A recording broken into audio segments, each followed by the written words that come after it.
Hello everyone, welcome back to my channel, and in today's video we are going to make winter landscape.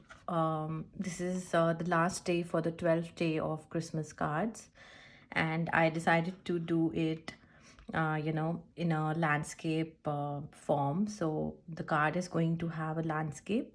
So let's start and begin with the card, for which I am using this watercolor paper. I got this from Amazon, with the brand is Uhuhu, and this is a very nice quality, very good quality. As you can see, it's so thick, it's brilliant for cards. And we are also going to need the tape to mark the edges. I like to make a border with the tape and then paint inside. We are using the same watercolors that I got from Temu, which I've used in all my videos. And for the brush, I'm going to use this new brush that I got from Maiden. We actually do not much require the pencil in this one, but I've just kept it to mark just the tree lines. That's all. So let's begin and start taping the edges of this card.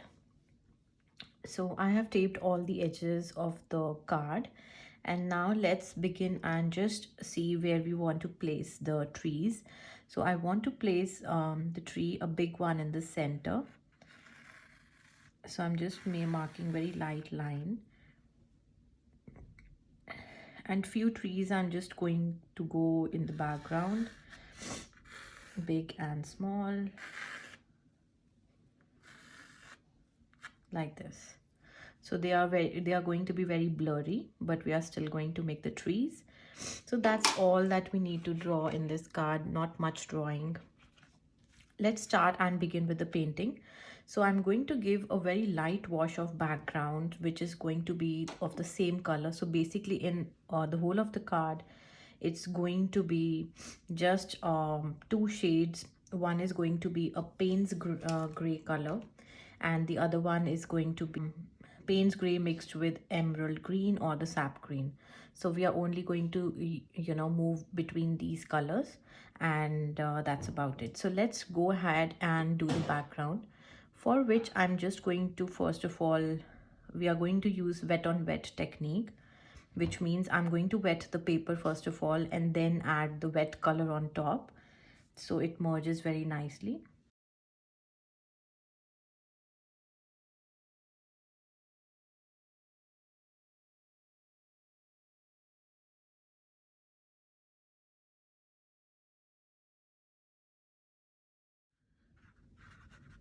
And one way to check if everything is properly wet or not is to check the reflection. So with the reflection, you will be able to see the dry areas and the wet areas. So mine is fully covered. So let's go ahead and use the very light wash of Payne's gray, very watery color. So I'm using very less of pigment and more of the water. So very lightly I will start adding this.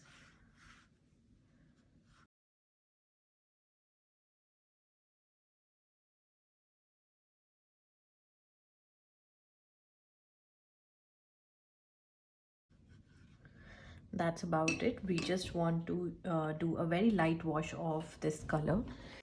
So while this is still damp and still wet, now we are going to add very loosely the background trees with a little more concentrated Payne's gray color.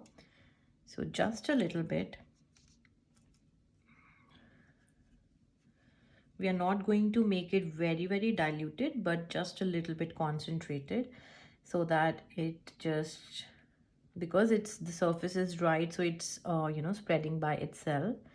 And I'm going to just lightly add the tree branches and on the other trees also.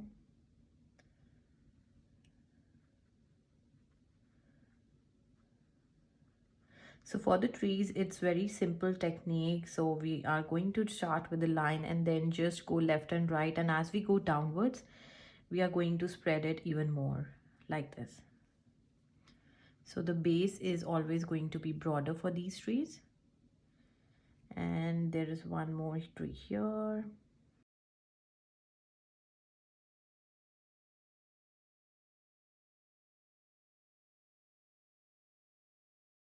Like that. And we are going to leave the center one because we are going to use the darkest shade of Payne's Gray on this one. And now we will let it dry. Everything is already dried up, so now let's go ahead and paint the center tree, which is going to be a very concentrated, we are going to use a very concentrated color, same color, Payne's Gray, so that it looks like a, the centerpiece. So the same technique, we are going to start from the line, going to start taking the line downwards like that. And now I'm slowly going to make the lines that I did for all the other trees. So because everything is dried up, so whatever lines I make, they will not spread out, they will be in the same place. Let me show you how. So we are just going to use a dotted motion for this one. So I'm going to use the dotted motion towards the left and then towards the right, and as we move downwards, it's going to be broader.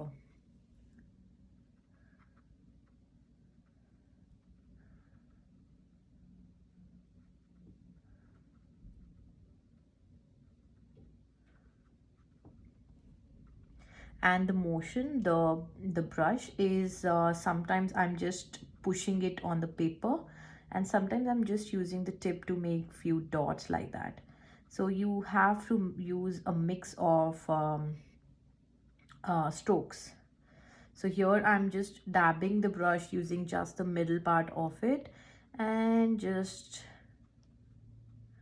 don't be afraid to put the dots anywhere. So we are just trying to follow a triangular shape coming downwards, like this. And you can always leave some loose dots towards the end. It looks very natural and very beautiful. On to the last part.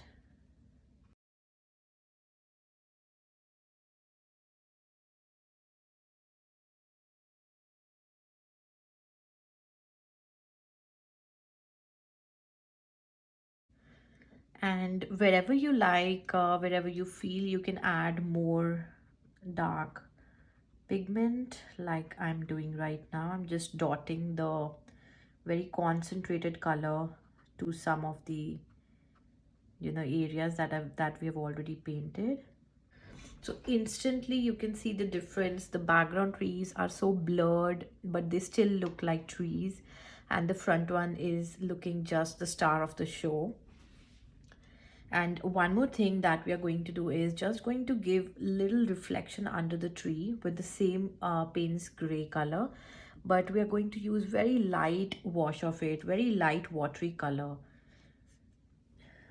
So I can just try and just touch this trunk of the tree, so it will just smudge, and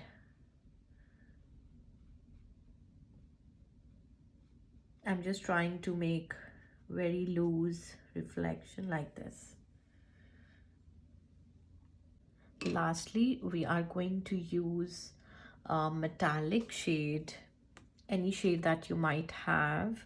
You can either use a metallic pen or these paints.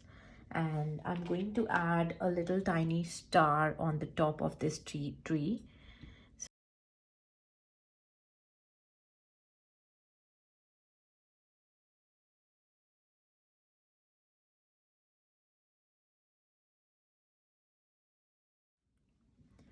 So that's the top of the tree.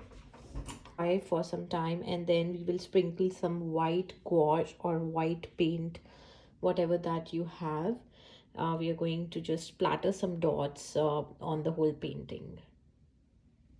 So it is almost dried up, and now I'm going to use the white gouache, very watery concentration, and just splatter some white dots on the whole of the painting.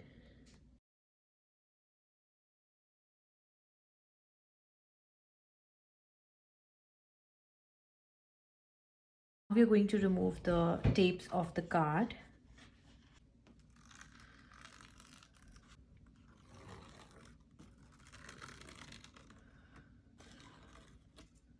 So this is the final look of the card, and I love how it came out. The white splatters are looking so beautiful, and the background, the blurred trees are looking so beautiful as well. And you can see the detail of this glittery star on the top. It actually highlights everything on the card. And yes, that was a simple and very easy kind of a winter landscape that you can paint on a card. You can always add any Merry Christmas message here.